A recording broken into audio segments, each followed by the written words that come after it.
protagonist and antagonist in the film, both very respectable and talented men in their own rights. So I have Dónal Maoláin, who plays the lead male and protagonist, I should say, and then I have Shane Kelly, who is the lead male antagonist. I reached out to both of these men about a project that was just meant to be a very, very short film, and originally it was meant to be something that would actually be a music video that turned into a proper film, and we're here today to have a discussion about it. So Dónal, I'll start with yourself. When I asked you to have a look at the script, what was your first impression, I suppose, overall? Well, it's just nothing I'd ever seen before. This was going to be something, full of makeup and a professional team and stuff. I thought it might just be a case of take a camera to a beach, but when I saw how much work was going on behind it, I said, no, you're going to have to, broaden the expectations here. This is going to be far better than you think. Right. And it really was. When I saw, the demons and the imagery and stuff like that, I says, wow, this is fantastic. Absolutely excellent. Fantastic. Yeah, it really was. And overall, from the point of the message in the film itself, what did you pick up on it? Well, what I liked most about it was you don't know the protagonist's story. Okay. Which means that anyone who's gone through any struggles in their life can look at this and say, well, I don't know what his story is. For all I know, he's going through exactly what I went through.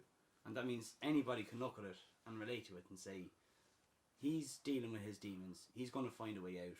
I hope that I can too. And that's what I found from it. And that meant a lot to me now, I have to say.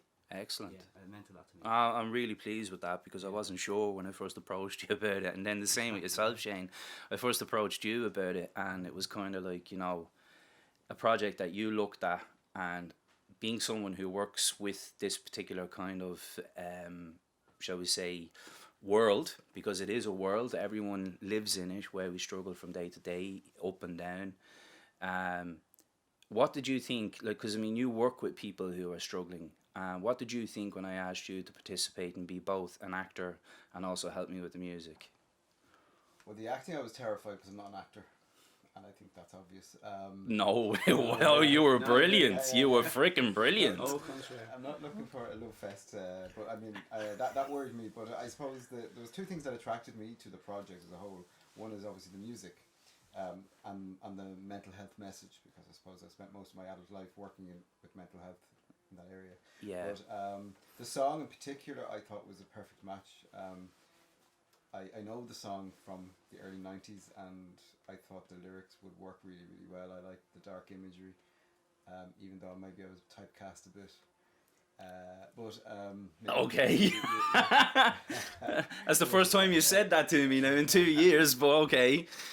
Well, you tell me. You asked me to be the I actually felt that, no, I didn't think I was typecasting you. I actually thought that I was looking for someone who could convey a sense of, theatrics in it. But it was the music side of things anyway, going back to the whole kind of reason why I asked you to be involved in it. But then also it was one of these things where I had looked at some of the stuff that you had recorded during the 90s, where you had, I don't know how many bands you've been a member of, but I've looked at some of the videos that you had online, and I was like, they're deadly.